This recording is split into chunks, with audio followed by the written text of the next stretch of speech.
This is Lemon Cashier POS, the usual fruit store now. Snack shops use more. Loose goods, it automatically recognizes. Just put it up.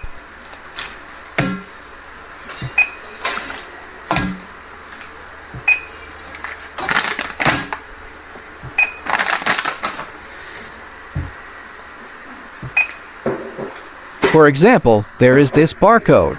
Items that do not need to be weighed. Just scan the code directly.